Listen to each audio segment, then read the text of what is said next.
Hey everybody, this is video 682, and I gotta undo an ear because I want to hear how I sound. The headphones, your ear, as I've said before, kind of does a bit of a number on your voice, and so I think it's important to hear. It's low voice there. But it's important to hear how you sound in your brain through your ear. But it's also later to go back. It's important to go through and listen how you feel, how you sound mechanically, which is of course how other people hear you. But then again, by the same token, I imagine if you're talking to someone else, then their brain is also doing what your brain is doing, which is filtering and messing with your sound anyway. So I guess really we'll never know how we sound.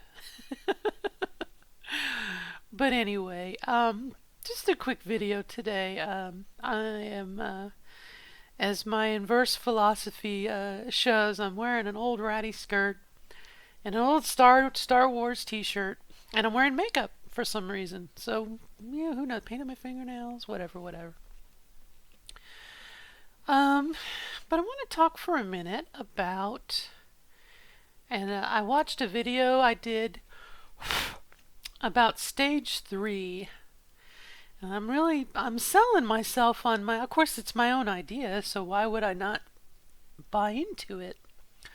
But I really like the idea of stage 3, And if you haven't seen the video on it, very briefly, I mentioned that the first stage of my life was the false sense, the false self as a male, okay, in the body of a man, a boy.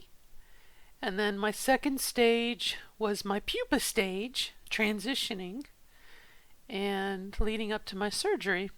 And then my stage 3 was after, and this is for me obviously, your mileage may vary, but my third stage was after I had my surgery, and I'm like, okay, well, what now? What happens? What is it that's going on in my life now? And I think that I'm looking for a support group for stage 3. Other people who are in stage 3, not to say stage 1 and 2 doesn't matter, but you get to a point with stage 3 where the other problems you've dealt with them. And while you certainly can give encouragement and direction and advice and be there for someone, a shoulder to cry on, us, encouragement and da da da da da, as stage 3, our needs are not getting met. I mean, we get pushed to the back, appropriately so, because we've transitioned, we've done all our things, and excuse me. But anyway, some of this video is about. But it does kind of come into play as stage 3. Here's what set the stage. I was talking with a trans gal the other day, and she made mention to me that she was considering going into pornography and becoming a porn actress because there was nothing else she could do. And I kind of nodded and I listened for a minute, and I was like, well, what did you used to do? And she was like, well, I used to install telephone. She in her previous existence, she ran telephone wires, people on the poles and power lines. And she didn't want to do that anymore because she transitioned and whatnot. So she kind of sat there and was like, yeah, that's all I'm good for. And for a minute I was like, well, I missed that opportunity myself when I transitioned. I thought that I had to do what I did before I transitioned. And the truth is, you don't have to. You are being given an open slate, a whiteboard that's been wiped. You don't have to do what you did before you transitioned. I mean, that goes without saying at any point in your life. You can do whatever you want to do at whatever stage you want to do. You don't have to transition to do that, to have a change in career or a change in focus. But her idea was, now that she had discovered herself or in the process of discovering herself, to pay for the stuff she was going to do, she had to turn to sex work. And it, I wanted to just not shake her, but just say, do you understand the opportunity you've given yourself? You can do whatever you want to do. It's the same thing I would say to my daughter. I have said to my daughter, okay, her life is an open book. It's whatever she wants to do. There's a caveat to it, of course. There's always a but and an and, or. That said, it comes down to how much effort the person wants to put into it.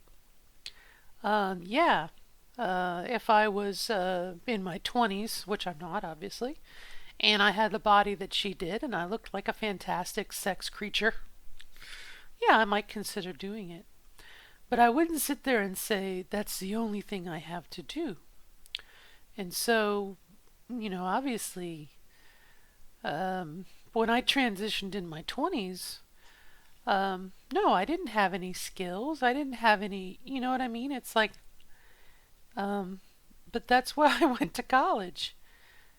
Go back to school after you I mean, there's just so many things that are open and available, and I guess that's what I want to, the message that I'm probably not doing all that great of a job doing, but what I want to say is this is an opportunity to, as you're exploring what you want to do, it's an opportunity to be, as we're trying to be our authentic selves, to discover who we are. I mean, you might have been an accountant or worked with computers, and all of a sudden, you know what? Maybe you want to go to cook school. You want to become a pastry chef. I mean, it's an opportunity to to be someone else and be that person. It's an opportunity to discover. And I understand again how much effort, how much effort do you want to? But I thought about going back to nursing school, for example, and being a nurse. That's still a possibility. But I've kind of found what I enjoy doing again, working with computers again. Ooh, now my voice is. I've already done my voice training for the day, so this is like extra, and so my voice is going to collapse on itself, just because I don't have the stamina. But anyway, so I guess kind of I made my point, if I did, and that is that, don't. This is an opportunity to totally wipe the board clean and figure out, what is. Your name's Jessica. You transitioned, you're Jessica now. What does Jessica want to do? And the sky's the limit. The sky's the limit, Yeah, women have a tendency in the past. Sex work, yes, yes. But the idea, well, that's all I'm good for. No, no, baby. No, baby. You've got a good brain in your head. Ooh, I have a bad voice. You have a good brain in your head, and you can do whatever you want to do. Don't, yeah. And maybe a factor, and that is money. Um, it takes money to go to school. You can get a loan.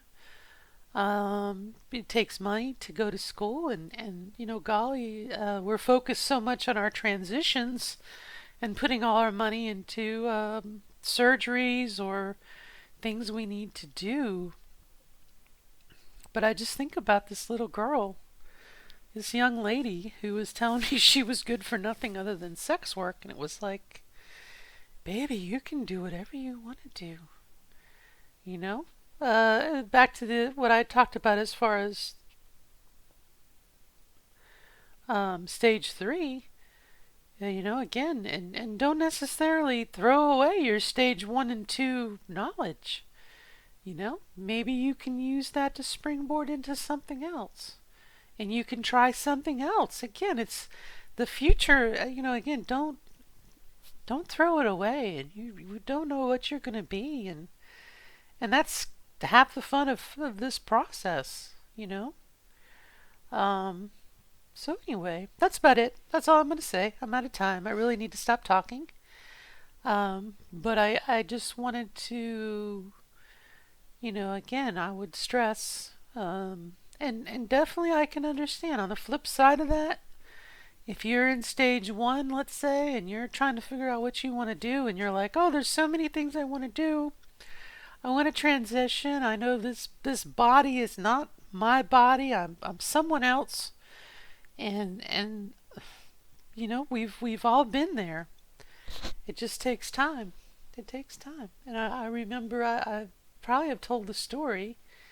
It was Andrea James who had the TS roadmap back when I was younger, and she tells a story about when she told her parents, you know, she said, I'm a woman. I want to transition. Da da da da da da da. And her father bought her a suit and a tie and said to her, Andrea, I support you. I don't know where you're going to go in this. I support you. But I think you're going to find, until you can financially support yourself, you may need to continue the lie that you've been living. And that's exactly what she did. That's where she came up with her roadmap and her plan. And it was a 4-year plan. For 4 more years, she wore a suit and a tie, and she was a man. She lived the masquerade for another 2 or 3 years. And it enabled her in the long run to reach her goal. And when I think about I think about myself, where I was when I was 17 or 18. I wanted a shortcut. I wanted a way to it. I didn't want to work. I mean, you know what I mean? And lately I've seen a couple of FundMe pages, and yesterday, a support group that I was in, there was a trans woman who had like a FundMe for my voice, FundMe for my voice therapy, a FundMe for my name change, a FundMe for my gender reassignment surgery, a FundMe for my breast enhancement, a FundMe for my trach shave. And I sat there for a minute and I was like, I don't think it's very realistic to expect other people to pay for your transition. It's nice. I mean, it would be nice. It'd be wonderful. It'd be wonderful if we had a fund that if you were a young trans person, you could log into, you would get the money that you needed to transition with the expectation that when you are older, you're an old fuck like me, you pay it back. I mean, that would be wonderful, don't you think? Wouldn't it be wonderful? Older trans women would pay for younger trans women, and I think in India there's a system like that where there's mentors and the young ones work for the old ones pay for the young. I mean, there's a system set up. I mean, it would be wonderful, but um, I don't know. My reality is probably very different from your reality. But if you think someone's going to pay for your transition, not in the United States, and then that may very well mean that you have to be. It may very well mean that you have to live that false life for another 2 or 3 years with the understanding that you are building towards your transition. You are building towards, it's a temporary situation. It's a transition for a transition. And I don't say that to be cute. I just say that as that is one way. And definitely I understand if from a mental point of view, if it's very frustrating, I can't be the person that I think I am, because I don't have the money. Well, true. But that's life. And I don't know. I probably sound like a bitch, don't I? But maybe what I'm trying to do is give you a dose of reality and help you to get out of it, to help you to get to the next step. Initially, there's a lot of anger, resentment. Why me? Poor me. I'm angry. Da da da da da. But then at that point, what are you going to do to get out of it? What are you going to do to make progress to get to where you need to be? And maybe that's my hope is start your journey. Start your journey. Don't put it off. But realize that maybe the sacrifice that you make today is going to benefit you down the road. You know what it reminds me of is retirement. I'm contributing a chunk of my salary now for how I'm going to live 20 years from now. You know what I mean? So today I'm going without certain things so that I can live comfortably 20 years from now. Today I'm not doing things so I can live comfortably 20 years from now. You know what I mean? I don't know. I hope I don't sound like a bitch. That's probably what I'm coming across as today, and I don't mean to be. But I don't know. I can only wish you the best of luck. And going back to what I said earlier, as a trans woman and a trans man, as a trans woman, we're good for more than sex work. I mean, but that may very well mean working at Walmart. That may very well mean I worked at Dollar Tree. You know what I mean? That may very well mean 5 years of cashier work, or 5 years of this, or 5 years of that, so that you can have a lifetime. You know what I mean? It's instant gratification versus a lifetime. You know. It's such a weird situation because I can say that. Ooh, boy, my voice is really getting bad now. I can say that, but I also know that as women, we're only valued for our youth. And so we're trading in that youth for a future in which we're not valued as our society. We're not valued as women. Phew. I don't have an answer for that. I don't. All right, my friends. Good luck to you in your transition. Good luck in becoming your authentic self as you define it. And I'm going to make me a nice glass of tea and let this old raspy voice that I've been using for 48 years try to get used to being in a new spot in my larynx. So, all right, till next time, good luck and goodbye.